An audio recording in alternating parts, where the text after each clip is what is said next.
momento me enlazo con el subsecretario de Hacienda, Gabriel Llorio. Gabriel, ¿cómo estás? Muy buenas noches. ¿Qué tal, David? Buenas noches.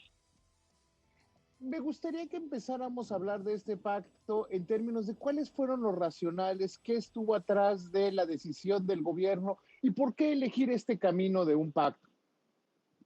No, sí, muchísimas gracias por la oportunidad, David. Yo creo que la racionalidad que Gracias a ti. existe atrás del plan, una es prácticamente que la mayor parte de la presión o del choque inflacionario a nivel mundial se está generando precisamente por interrupción o choques que se están viviendo del lado de la oferta.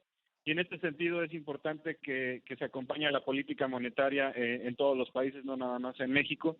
Y también en ese mismo sentido, la racionalidad es que como son choques de oferta, prácticamente también tiene que entrar, digamos, el sector productivo del país para tratar de aminorar y contener los precios. Y yo lo que diría es un poquito lo que se está viviendo a nivel internacional es se continúa la interrupción de cadenas de valor, se están subiendo, perdón, de producción, se están subiendo los precios de los energéticos, alimentos, minerales, fertilizantes. Y en este sentido es importante trabajar por el lado de la oferta. Entonces, las 16 medidas que se plantearon en el plan, pues están enfocadas a tratar de minimizar los costos que se trasladan a los productos, a tratar obviamente de expandir la oferta y por último tratar de mantener una estabilidad de los precios, que no haya volatilidad que genere efectos de primero o segundo orden en la formación de precios. Gabriel, ¿por qué se deciden estos productos? ¿Por qué se decide este sistema? Insisto, ¿cuál es lo que hay este modelo? Porque vimos durante días pasados que se habló de muchas alternativas y se tomó, a mi juicio, una bastante buena. Bueno, primero los productos son representativos y son de mayor consumo en una canasta promedio de una familia mexicana, y en ese sentido es importante blindar que el precio de esta canasta no tenga una inflación acelerada. Y más que nada el objetivo principal es blindar el poder adquisitivo de las familias. El segundo es que esta canasta representa más o menos un tercio del índice, del índice de inflación que es como se mide en México, y estas medidas van a ayudar también a anclar las expectativas. Entonces también un poquito lo que se está buscando es con las 16 medidas, no tener obviamente precios controlados, sino más bien facilitar o mitigar, mejor dicho, mitigar que los precios no estén absorbiendo costos de energéticos, costos de transporte o costos de rigidez regulatoria, y tratar de hacer esto lo menos costoso posible para los consumidores mexicanos. ¿Cómo se logró evitar caer en la tentación de los precios controlados? Porque es muy fácil caer en las tentaciones, pero terminan distorsionando muchísimo más a la economía.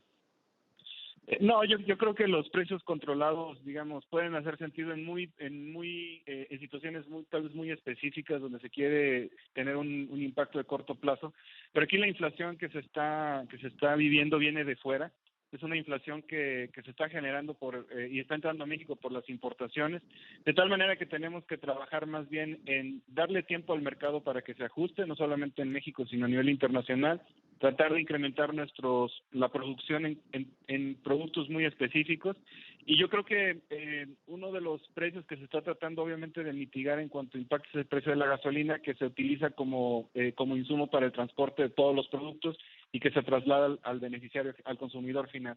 Entonces yo creo que más bien es tratando de incrementar los stocks de inventarios, la producción, tratar de reducir estos costos, que son medidas por el lado de la oferta, lo que hará sentido derivado de la coyuntura que se está viviendo.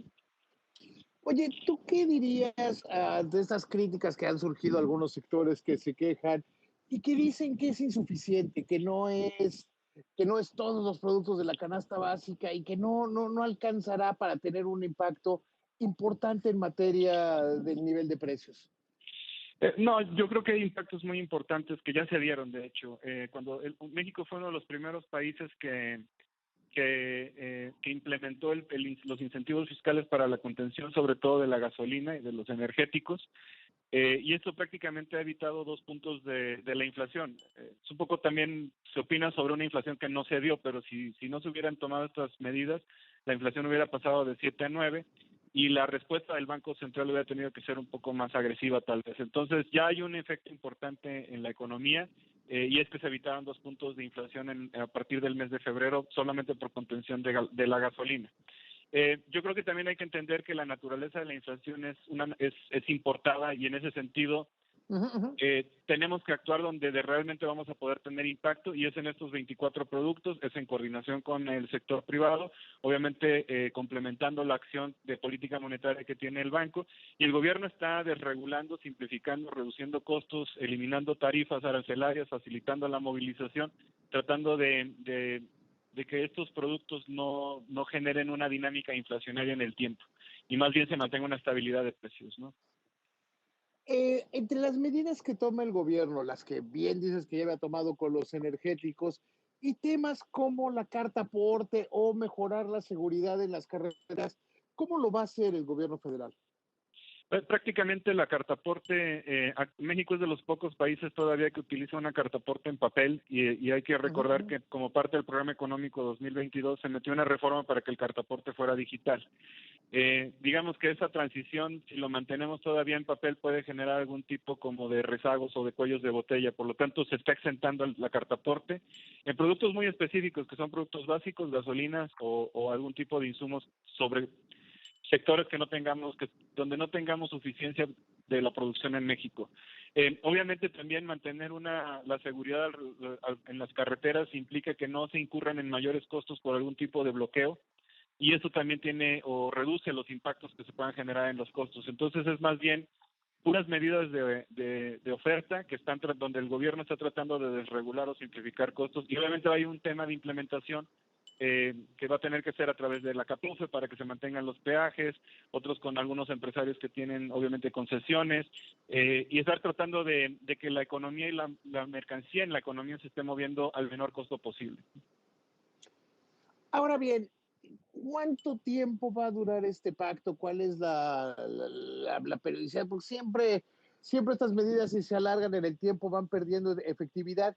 ¿Y cuánto esperan que se reduzca el crecimiento inflacionario? Pues, prácticamente el secretario lo que anunció es que este es un acuerdo que se ha logrado con las empresas para que se mantengan estables los precios durante 6 meses. Esto significa que los 24 productos la lista de 24 productos se van a estar tratando de mantener sin cambios durante los siguientes 6 meses. Las otras medidas se pueden mantener estos mismos 6 meses o más tiempos de ser necesario. Como tú lo mencionas, estos impactos el impacto mayor son en los primeros meses, en las primeras semanas y después se tienden a normalizar. 6 meses también da un poco de espacio al mercado para reaccionar al nivel de precios que se está observando en ciertos productos y también para redireccionar mucha de la producción de granos que tiene México, ¿no? Y un ejemplo claro es usar el programa Sembrando Vida, y en lugar de sembrar en este momento árboles maderables de alto valor en el mediano o largo plazo, es utilizar este programa o esta estructura programática para sembrar granos que van a hacer falta, como son el frijol y el maíz, ¿no? Ahora bien, te decía, ¿cuánto esperan que se reduzca el crecimiento de la inflación? Veíamos que los analistas consideran que la inflación cerrará el año alrededor del 6.7% anual.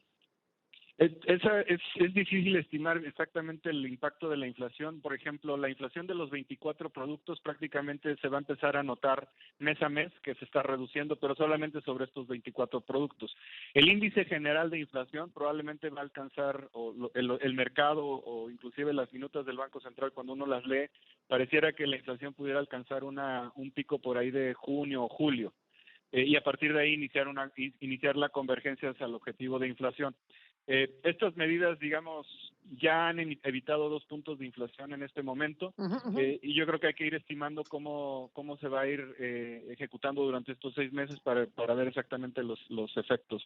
Pero sobre los 24 productos, es importante mencionar que como la inflación se mide anualizada, se va a ver el mayor efecto en un año en cuanto al número, pero este beneficio se va a empezar a generar a partir del siguiente mes. Oye, déjame llevarte otro tema. Andan haciendo colocaciones de bonos verdaderamente exitosas y no platicamos de ellas, aunque son verdaderamente importantes y luego se nos pasa preguntarte, Gabriel. Sí, bueno, a veces estos temas la prioridad es ahorita el combate a la inflación, pero efectivamente realizamos una Bueno, es que hay que colocación. distinguir a veces entre lo urgente y lo importante, ¿no? Pero es importante, por ejemplo, continuar construyendo lo que es nuestro mercado de deuda sustentable Sí. y lo vamos a empezar, ya lo empezamos a hacer este lunes con la colocación inaugural del Bondes G. Este instrumento lo anunciamos en la convención bancaria y es el primer bono sustentable denominado en pesos emitido bajo la ley mexicana en el mercado mexicano. Y es muy importante porque sí creemos que el mercado sustentable de deuda sustentable mexicano probablemente va a ser uno de los más grandes de Latinoamérica. Y lo mejor aún es que este financiamiento es más barato y los corporativos, al utilizar esta referencia soberana, es muy probable que también sus programas de financiamiento sean más baratos. Entonces sí creemos que es un hito en el desarrollo del mercado de deuda de México. ¿Cómo se pudo lograr esta colocación? Porque parecería que no es, eh, más bien parecería que es muy difícil abrir este mercado. Pues ha tomado tiempo realizar lo que se llama usualmente el marco de referencia de emisión soberana. Ese es el mismo marco que utilizamos para la emisión en Europa de los bonos sustentables. Y ese mismo marco es el que se está utilizando, digamos, que prácticamente blinda la estructuración del bono sustentable en México. En México hay varios fondos ya AFG o dedicados a invertir en este tipo de instrumentos. Está creciendo el monto de activos que se está gestionando de este tipo de activos y el apetito está y varios de hecho de los fondos son fondos que tienen una matriz internacional y en ese sentido tienen estas prácticas ASG y ya tienen que comprar este tipo de instrumentos. Entonces hay apetito, tenemos los marcos con niveles de estándar internacional, también ya tenemos el diseño de los reportes de impacto. Esto da mucha seguridad a los inversionistas y además es uno de los marcos de referencia más innovadores a nivel internacional. Pues querido Gabriel, te mando un abrazo y te agradezco mucho por la información. No, al contrario, David, de verdad, muchas gracias por la oportunidad de compartir los detalles del plan y hablar de